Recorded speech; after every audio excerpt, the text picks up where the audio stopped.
A strong and determined woman of color, a Latina executive, approached the first-class check-in counter, dressed simply and ready for what she assumed would be a routine flight. In mere moments, however, subtle bias and disdain from the staff turned the situation into a tense confrontation. They didn't realize that she wasn't just any passenger, she was the one who would decide their future. In just a few minutes, the balance of power shifted, and what followed left everyone at the airport stunned. Stay tuned to this story, you won't want to miss a single moment. If you love stories about justice and resilience, let us know where you're watching from in the comments below, and don't forget to like and subscribe for more inspiring content. The announcement echoed across the Skyhaven Airport terminal, blending into the hum of rolling suitcases and the murmurs of travelers. The atmosphere was busy yet carried an underlying sense of urgency, where people moved swiftly, each bearing their own story. Natural light streamed through the large glass panes, illuminating the corridor where Catherine Lawson, the new CEO of Stellar Airlines, stood in line at the first-class check-in counter. Her brown leather suitcase, neither flashy nor extravagant but exuding a quiet elegance, had been her loyal companion through years of professional travel. Step by steady step, she approached the check-in area, fully aware of the gazes around her but maintaining her calm composure. Behind the counter, Linda Myers, the morning shift supervisor, stood upright like a soldier at her post. Linda's sharp eyes scanned the crowd, assessing passengers for those who, in her view, did not fit her personal standards. Her face bore no trace of a welcoming smile, instead fixed with a stern expression tinged with judgment. Beside her, Paul Jacobs, a younger assistant, leaned lazily against the counter, occasionally exchanging complicit glances and smirks with Linda. As Catherine neared her turn, a white man in a sharp suit stepped forward ahead of her. Linda's demeanor instantly transformed. Her voice became unnaturally sweet, and a professional smile spread across her face. "Good morning, sir. How can I assist you?" The interaction lasted only seconds before the man was promptly checked in, accompanied by a warm send-off wishing him a pleasant journey. When Catherine's turn came, Linda immediately reverted to her cold demeanor. Next she called, her tone clipped and dry. Catherine stepped forward and handed over her first-class ticket along with her identification. "Good morning," Catherine said evenly, maintaining a polite but composed tone. "I'd like to check in for my flight." Linda took the ticket, her eyes quickly scanning the bold first class printed across it. She smirked slightly, then glanced Catherine up and down. "This is a first-class ticket?" she asked, her voice thick with skepticism. "Yes, it is," Catherine responded, her tone calm but firm. Paul, standing to the side, leaned closer to Linda with a smirk on his face. "Are you sure you're in the right line?" "Economy is over there," he said, his tone half mocking. "I'm absolutely sure," Catherine replied, her voice steady, though her sharp gaze was unwavering. Linda sighed dramatically, deliberately dragging out the process as she scanned Catherine's ticket. The confirmation beeped, but Linda's face remained cold, her reluctance palpable. "You'll have to wait," Linda said curtly, handing the ticket back without so much as an apology. Catherine took her ticket and offered a faint smile. "Thank you," she said succinctly before stepping aside and settling into a nearby chair. She sat upright, her movements calm but deliberate, her gaze fixed on the check-in counter. Moments later, a black man in a hoodie approached the counter, carrying a large backpack.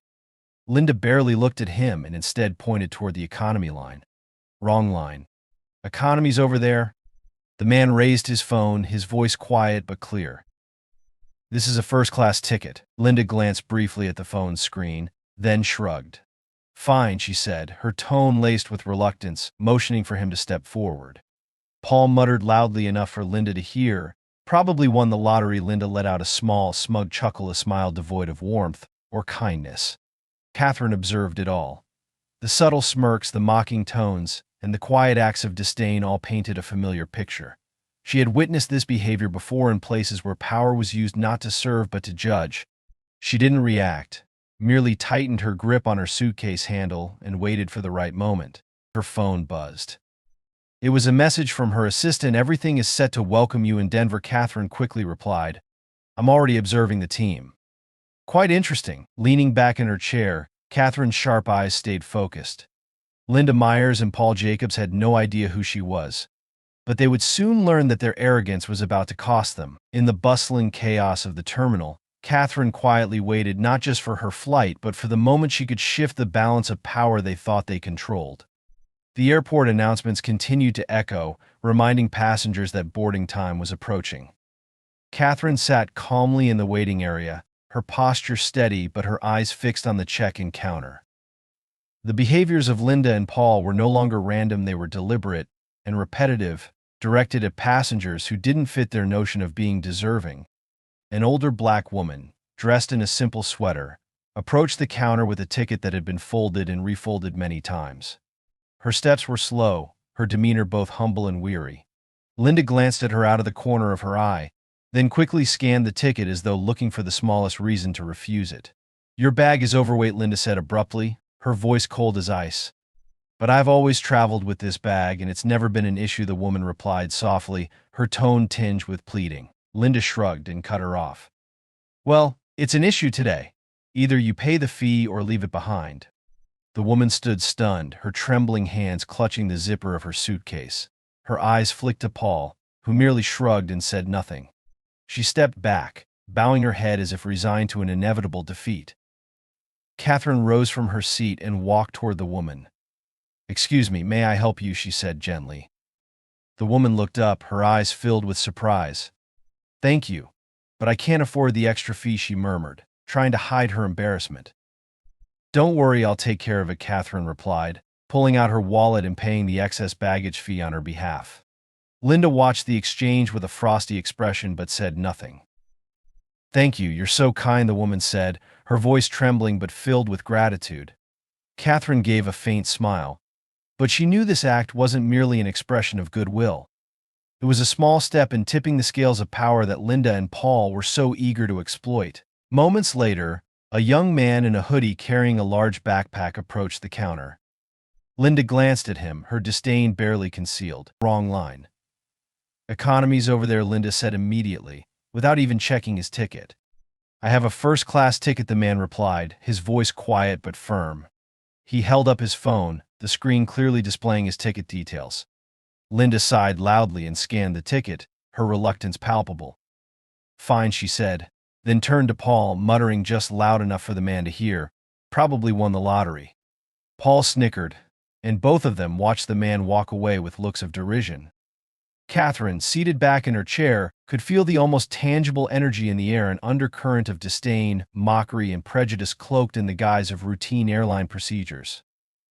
Catherine glanced at her phone.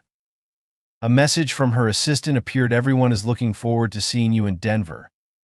"Everything is ready." Catherine smiled faintly and replied, "Don't worry, I'm getting everything prepared on this end." She continued to observe as Linda and Paul worked. A white passenger in an expensive suit approached, and Linda's demeanor shifted instantly. Her voice softened, and a friendly smile appeared. "Good morning, sir. We're so happy to assist you." The interaction was smooth and effortless, devoid of the condescension or excessive scrutiny she had displayed moments earlier. Catherine noted the inconsistency with growing determination. This wasn't just about personal behavior, it was part of a systemic problem, a problem she could and would change.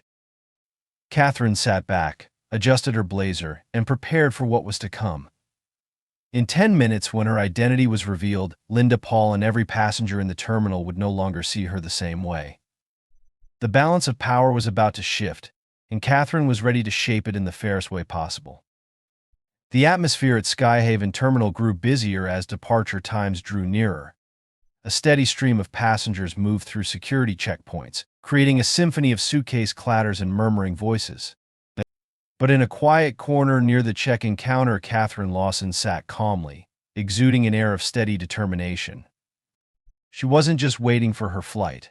She was waiting for a moment when people like Linda Myers and Paul Jacobs would be confronted with a reality they could no longer ignore. A sudden commotion unfolded at the counter as another passenger stepped forward, a young black mother carrying a baby in her arms and dragging a large suitcase. Her face showed signs of exhaustion, but her resolute eyes reflected her determination. Linda looked her up and down and let out an audible sigh. "Ticket," she demanded coldly. The mother fumbled through her bag, trying to find her ticket, while the baby in her arms began to fuss, adding to the tension. "I'm sorry, I just need a moment," she stammered. Linda didn't let her finish. "Next time, be prepared before coming to the counter," she interrupted, her tone laced with impatience. Paul, standing nearby, shrugged with a smirk and leaned toward Linda, whispering loudly enough, "Probably another one of those who doesn't know their place." Catherine watched from a distance, her sharp eyes betraying no outward emotion. She saw the young mother flush red and lower her head, as if trying to hide her embarrassment. No one stepped in to help her, no one reacted. The air grew heavy, as if everyone around had silently agreed to complicity. Catherine stood up and approached the counter. She gently placed a hand on the young mother's shoulder, prompting her to look up in surprise. "I'll help you," Catherine said, her voice calm but carrying an undercurrent of strength. She turned to Linda. "I'll pay for her baggage fee. Please process her ticket immediately." Linda looked up, her face stiff with displeasure. "That's not necessary," she replied, her voice attempting to remain composed but tinged with unease. "I believe it is necessary," Catherine countered, her gaze fixed on Linda. Her voice was low but carried an authority that made Linda pause before reluctantly complying. The young mother looked at Catherine, tears welling in her eyes. "Thank you, truly thank you so much," she whispered. Catherine offered a faint smile. "It's no problem. I hope you and your little one have a pleasant flight." The small exchange didn't escape the notice of other passengers nearby. A ripple of murmurs spread through the crowd and many eyes turned toward Catherine. But she paid no mind. She returned to her seat, adjusted her blazer, and sat upright, her gaze still fixed on the check-in counter. Linda and Paul no longer carried the smugness they had earlier. Paul looked visibly uneasy, while Linda attempted to maintain an air of indifference, though her hands trembled slightly as she processed the next ticket. Catherine's actions had clearly unsettled their confidence, and they began to sense that something was amiss. A few minutes later, Catherine's phone buzzed. It was a message from Edward Brennan, the regional director of Stellar Airlines. "I'm arriving at the terminal. Let's meet at the VIP lounge in 10 minutes. Catherine smiled faintly as she typed back, "I'm ready." They might not be. She stood and walked toward the counter. Linda looked up, her face stiffening as Catherine approached. "Yes," Linda asked, her voice sharp but now tinged with a slight tremor. "I need to check the status of my flight," Catherine said evenly.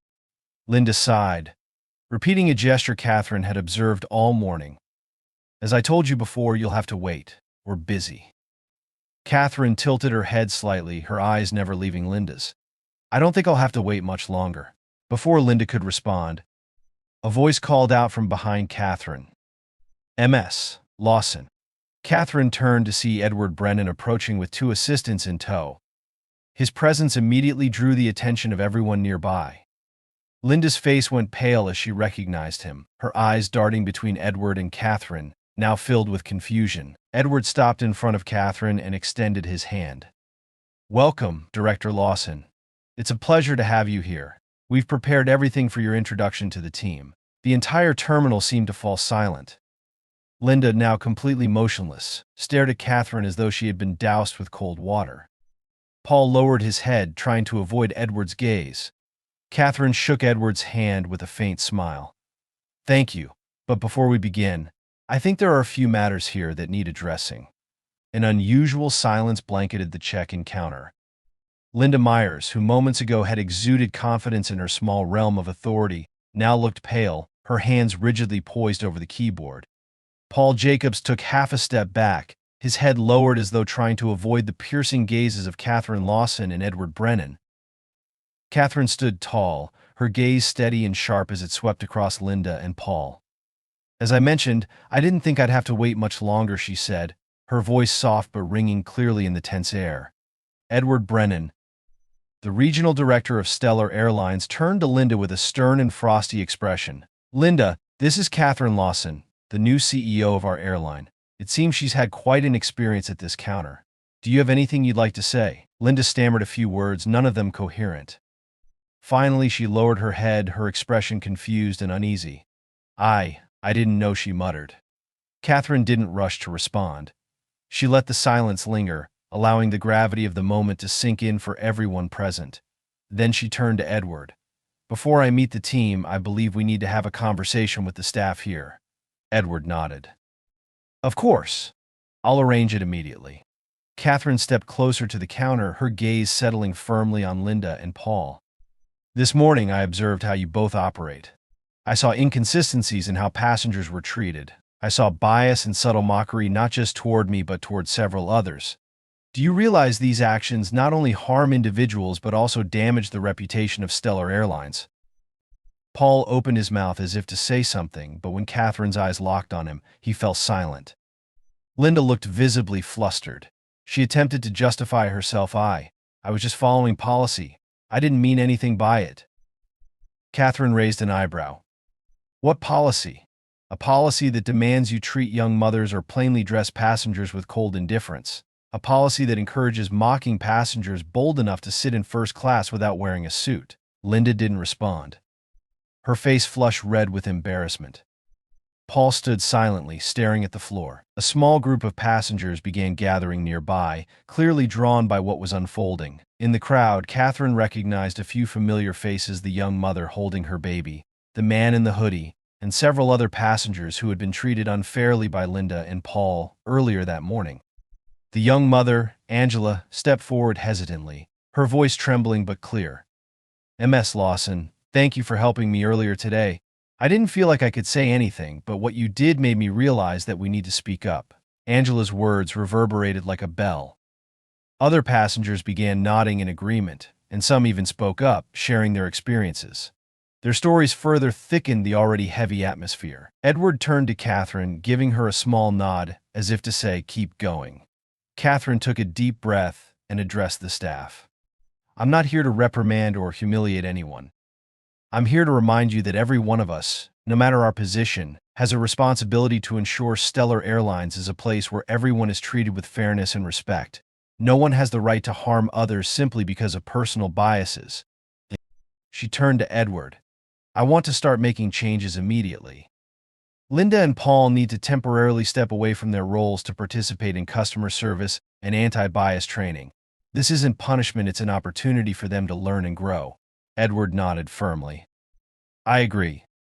Linda, Paul, you'll receive instructions after today's meeting." Linda and Paul turned pale, but they said nothing. Their earlier smugness had completely evaporated. As the situation began to settle, Catherine stepped back and turned to the gathered passengers. "Thank you for your patience. I promise you that Stellar Airlines will do better not just today, but in the future."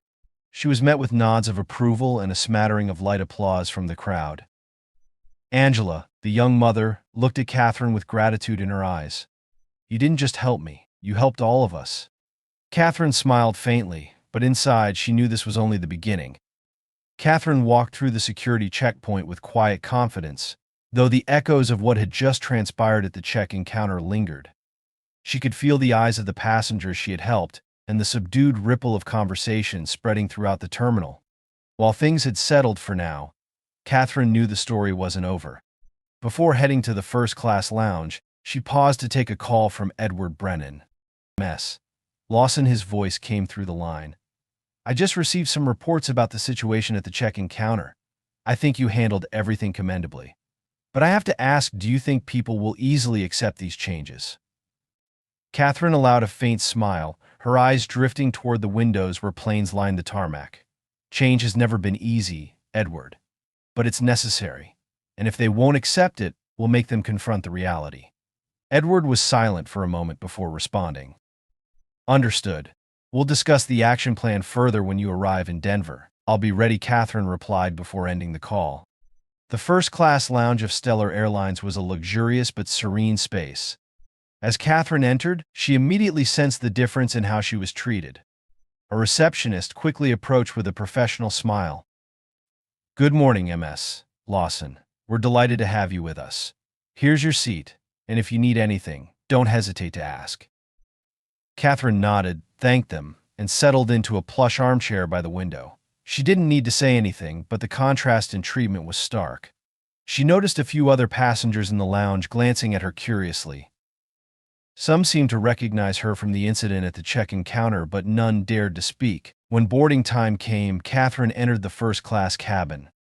The space was spacious and luxurious, featuring leather seats and ample room for even the longest of flights. However, as she reached her assigned seat, an unexpected issue arose. "Excuse me, ma'am," said Rebecca Harris, the lead flight attendant, her tone polite but firm. "It appears there's been a mistake. This seat has been assigned to another passenger." Catherine looked at the seat number on her ticket and replied, "There's no mistake. This is my seat. It was confirmed earlier." Rebecca hesitated, then turned to another crew member, whispering for a few moments before returning. Her smile had faded. "We'll double-check. In the meantime, please take the seat just behind this one." Catherine didn't move immediately. Instead, she stood her ground, meeting Rebecca's gaze. "I'll wait for the verification in my assigned seat." Rebecca faltered but said nothing further. The quiet resolve in Catherine's eyes left no room for negotiation. The tension in the cabin grew, and passengers began to take notice. After a few minutes, Rebecca returned. "Apologies for the mix-up, Ms. Lawson. This is indeed your seat." Catherine nodded silently and took her place, but the matter wasn't entirely resolved.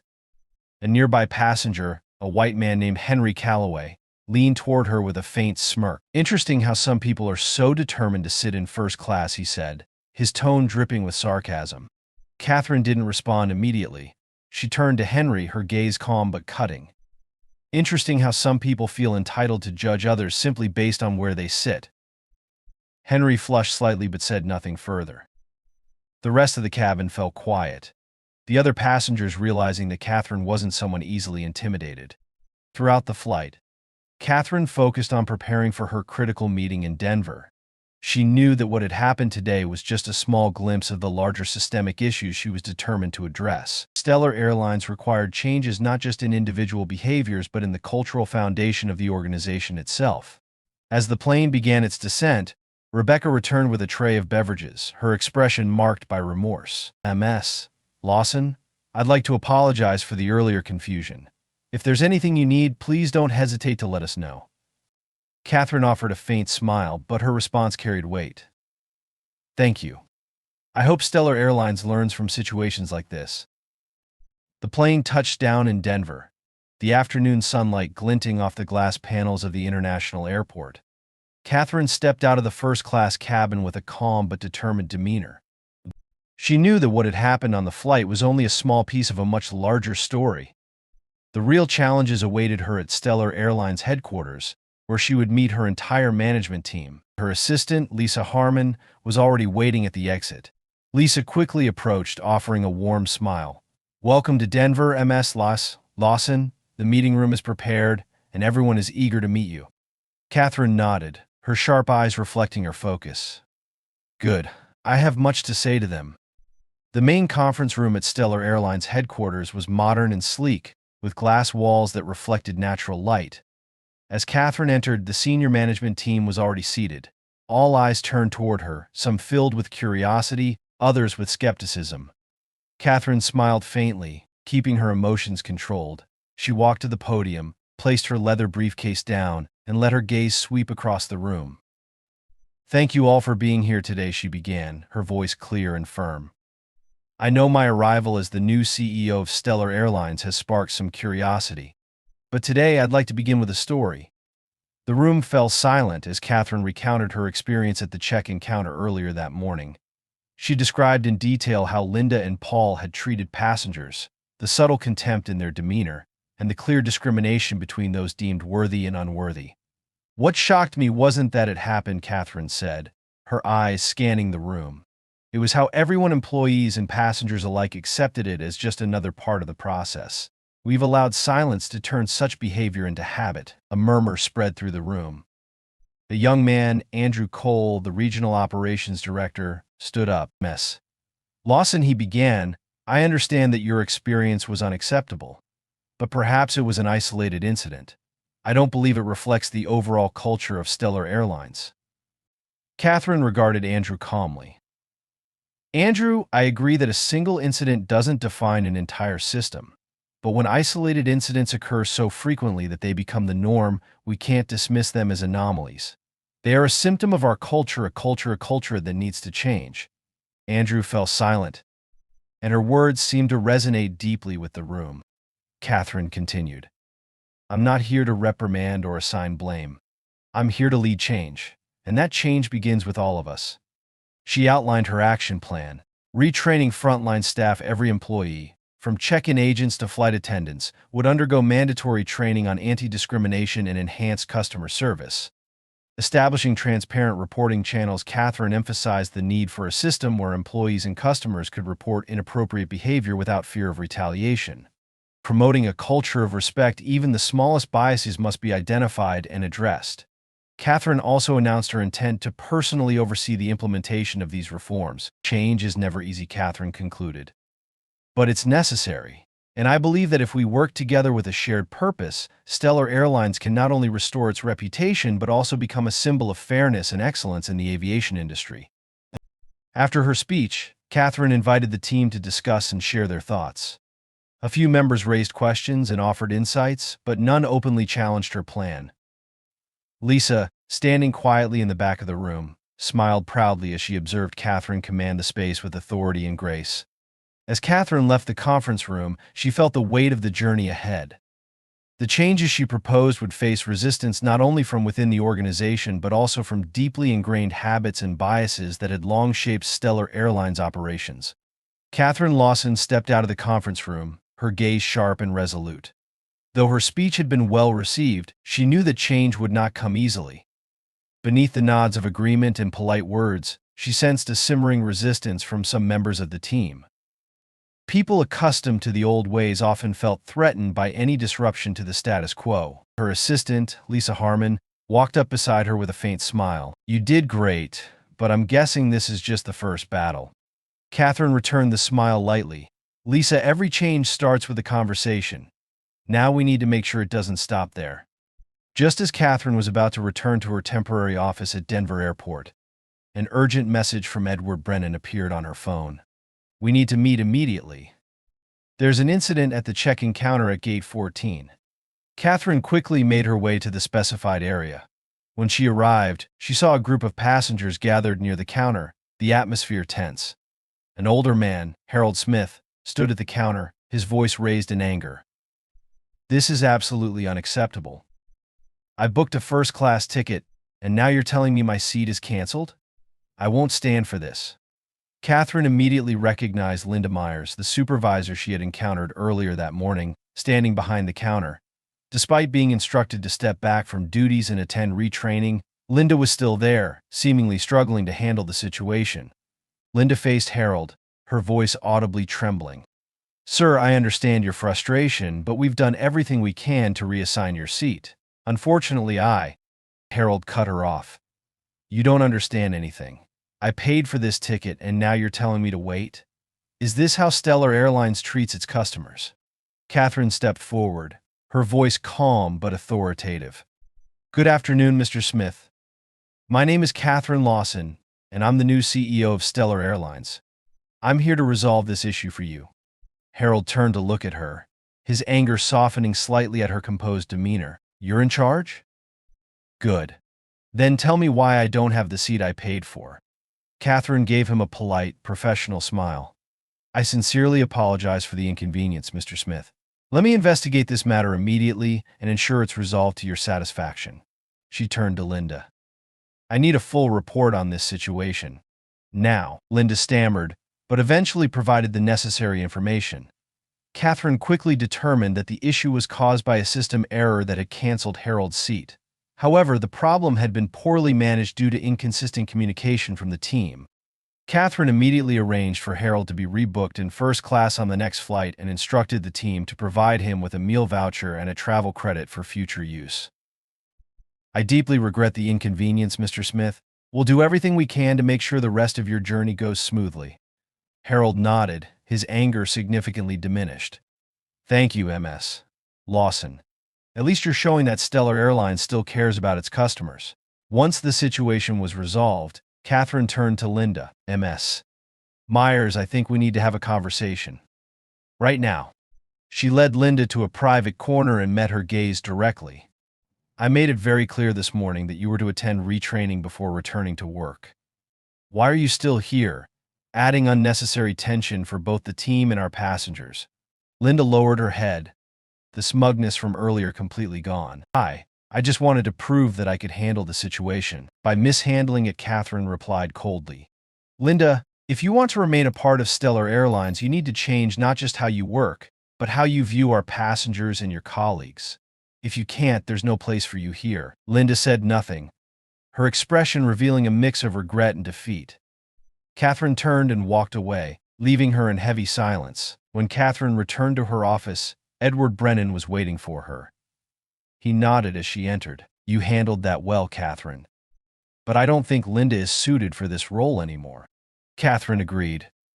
"But I've given her a chance, but if she doesn't use it, we can't allow her to continue damaging our customers' experience or our organizational culture." Edward nodded firmly. "I'll take care of it. You focus on your plans. I believe you're heading in the right direction." Catherine sat at her desk, feeling the weight of the long day but also a sense of relief. She knew that what had happened wasn't just a personal challenge, it was an opportunity to reinforce her vision for a fair and professional Stellar Airlines. The next morning, Catherine Lawson woke early in her Denver hotel room. She knew each day was an opportunity to solidify the changes she had set in motion, but it also came with the challenge of confronting the ingrained culture resisting those changes. Taking a few minutes to check emails from her team, she prepared herself for the day ahead, which would begin at Stellar Airlines headquarters. Lisa Harmon, her assistant, was waiting in the hotel lobby. As Catherine descended, Lisa handed her a cup of coffee. "Today's schedule is packed, but I thought you'd want to start with the frontline staff meeting. I've arranged for it to be held in the main auditorium." Catherine nodded. "Good. I want them to see that we're not just sitting in offices but are truly understanding the challenges they face daily." The main auditorium at Stellar Airlines headquarters was filled to capacity. Employees from various departments, flight attendants, check-in staff, technical support teams were all present. It was their first time meeting Catherine in person, and the room was thick with a mix of anticipation and apprehension. Catherine stepped onto the stage, maintaining a light but professional smile. "Thank you all for taking the time to be here today," she began, her voice clear and confident. "I want to start by saying that I understand the challenges you face every day. I'm not here to lecture or criticize, I'm here to listen." A hush fell over the auditorium as Catherine continued. She shared her experience at the check-in counter the day before, not just as a personal story but as an example of the broader issues the organization was grappling with. "I saw firsthand how biases, a lack of empathy, and silence create an environment where both employees and passengers feel disrespected. This is something that cannot continue." After her brief speech, Catherine opened the floor for employees to share their stories and opinions.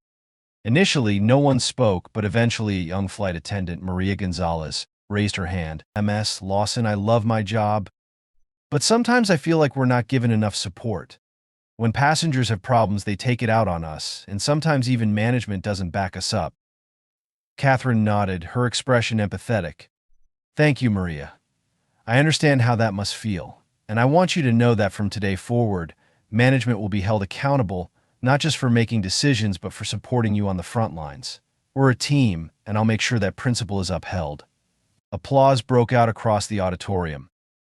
Maria smiled, and other employees began sharing their experiences, stories of being treated unfairly, inefficiencies in procedures, and simple wishes to be heard. After listening to the employees, Catherine outlined concrete steps to address the issues raised. Establishing a culture and equity committee, a diverse group from various departments would oversee improvements to the workplace environment, reporting directly to Catherine. Enhanced training and support, every employee would participate in training, not only for technical skills but also for conflict resolution and building empathy and communication. Direct feedback system, a new portal would allow employees to share suggestions, questions, or complaints without fear of retaliation. "We can't change everything in one day," Catherine concluded.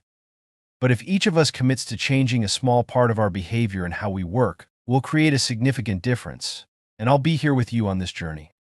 After the meeting, Catherine stepped off the stage to interact directly with employees. She received thanks, hopeful looks, and even some candid questions. George Miller, a veteran employee with over 30 years at Stellar Airlines, approached her. "Ms. Lawson, I've seen a lot of leaders come and go, but I have to say, I believe in you. But you need to know there will be people who resist you not because you're wrong, but because they don't want to change." Catherine shook his hand and smiled. "Thank you, George. I know this won't be an easy road, but with the support of people like you, I believe we can make it happen." In the afternoon, Catherine met with a group of Stellar Airlines loyal customers to discuss their experiences. This was an opportunity to understand how the brand and services were perceived externally. A young entrepreneur, Rachel Carter, shared her perspective. Stellar Airlines used to be my favorite carrier, but lately I feel like the service has lost its heart. I hope you can bring back the care and attention we used to see. Catherine responded sincerely. Thank you, Rachel. I promise that Stellar Airlines will once again be a brand you can be proud to choose. Back at her temporary office, Catherine leaned back in her chair, feeling both the exhaustion of the day and the motivation from the progress made. Lisa walked in, carrying a cup of tea. A long day. But worth it, Lisa remarked. Catherine nodded, smiling. We've planted the seeds of change, Lisa. Now we just have to see how we can help them grow. Lisa smiled back, her eyes filled with hope. With you leading, I believe we can make it happen. A month after the pivotal meeting in Denver, Catherine Lawson sat in her office at Stellar Airlines headquarters. The bright blue sky stretched endlessly outside her window, a constant reminder of the limitless opportunities ahead. Her journey of reform was beginning to yield results, but much work remained. Lisa Harmon entered the office, placing a stack of reports on Catherine's desk. Ms. Lawson, here are the latest updates from all departments. I think you'll want to see these numbers. Catherine picked up the reports and skimmed through them. Passenger satisfaction ratings had risen significantly, and employee feedback was more positive than before. Incidents related to frontline staff behavior had sharply declined, thanks to training programs and the implementation of transparent reporting systems.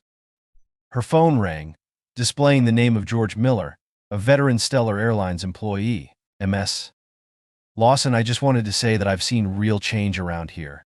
I never thought people would embrace it so quickly, but your commitment has inspired all of us. Catherine smiled. Thank you, George. I know there's still a lot to do, but I'm proud of what we've accomplished together so far. George paused before adding, you've created a culture where people feel heard and respected. That's not just good for work, it's good for us as people. Not everyone was happy with the changes. A group of mid-level managers resisted the reforms, arguing that the new measures were reducing efficiency and increasing costs. Catherine decided to hold a meeting with the group not to confront them, but to listen and explain. During the meeting, one of the most vocal critics, Mark Weston, spoke up. Ms. Lawson, I understand you want to improve the culture, but I'm worried we're going too far. The cost of training, the new systems, all of this is eating into our profits. Catherine maintained her composure and responded, Mark, I understand your concerns.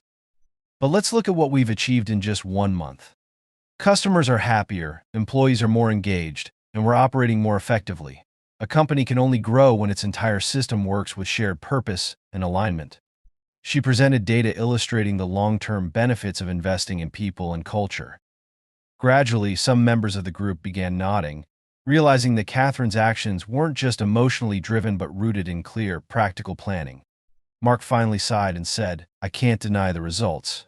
I'll support you, but I hope you know what you're doing. Catherine nodded. Thank you, Mark. I can't do this alone, and I need the support of all of you. 3 months later, Stellar Airlines hosted a ceremony at its headquarters to celebrate the significant progress made in its cultural and service reforms. Catherine stepped onto the stage, looking out at the crowd of employees from frontline staff to senior leadership. 3 months ago, we embarked on a journey that wasn't easy, she began, her voice full of emotion. We faced challenges, resistance, and sometimes doubt. But today, I am proud to say that we have achieved something many thought impossible, building an organization where everyone can feel proud to belong. Applause erupted throughout the auditorium. Catherine continued, but this journey isn't over. We will continue to learn, to adapt, and to grow. Because Stellar Airlines isn't just an airline. We are a community, a family. After the ceremony, Catherine stepped outside and took a deep breath of the crisp air. Lisa joined her, smiling. You did it, Catherine. Stellar Airlines is no longer just a typical airline. It's become a symbol of change and fairness. Catherine returned the smile. Thank you, Lisa. But I know this is just the beginning. Change isn't a destination, it's a journey, and I'm ready to keep going. Looking up at the clear blue sky, Catherine felt a wave of relief and renewed hope. Stellar Airlines was now more than just a successful business, it had become a symbol of equity and compassion. And with a strong team behind her, Catherine knew there was nothing they couldn't achieve. Catherine Lawson had not only transformed Stellar Airlines culture but also created an environment where people felt respected and inspired. Her journey stood as proof that one person, armed with vision and determination, could change an entire system. This was the beginning of a new Stellar Airlines, a beacon of excellence and fairness in the aviation industry. If Catherine Lawson's story has inspired you, don't forget to hit like and subscribe to stay connected with more stories of transformation, perseverance, and fairness. Every subscription from you is not only a motivation for us to bring more meaningful stories, but also helps spread the message that anyone, with determination and vision, can make a difference. Leave a comment below and share your thoughts. Have you ever witnessed or experienced a journey of change like this? Together, we can build a positive community where stories of fairness and compassion always shine bright. Thank you for watching, and we'll see you in the next story.